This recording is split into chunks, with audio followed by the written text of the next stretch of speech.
Hello. काही दिवसांपूर्वी ना माझ्याकडे माझी पुतणी राहायला आली होती आणि तिने मला एकदा विचारलं का की तुम्हाला चॉकलेट केक बनवता येतो का घरी. म्हटलं बेकरी स्टाईल तर नाही येणार, पण आपण बिस्किटचा केक घरी ट्राय करूया कसा होतो ते.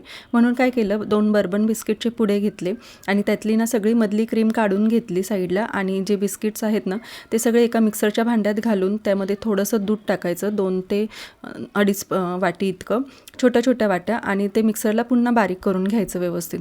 आणि नंतर हे सगळं मिश्रण एका बोलमध्ये मी काढून घेतलं, त्यात थोडंसं दूध अजून मिक्स केलं म्हणजे जसं गरज लागेल तशी.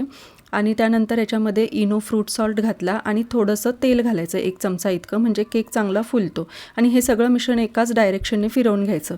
नंतर हे सगळं मिश्रण मी एका ग्रीस केलेल्या केक टीनमध्ये काढून घेतलं आणि हे भांडं आहे ना 10 मिनटं प्रीहीट केलेल्या कुकरमध्ये ठेवून अर्धा ते पाऊण तास हा केक मी बेक करून घेतला.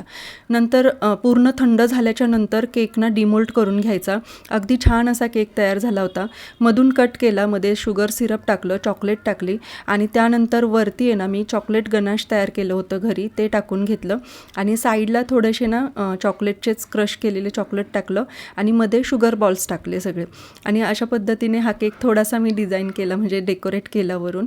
आणि 1 ते 2 तास ना फ्रीजमध्ये सेट होण्यासाठी ठेवून दिला. अगदी छान केक घरी तयार झाला होता.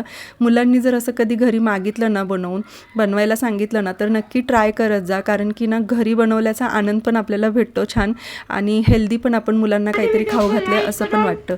आणि ही बघा काय म्हणते ते.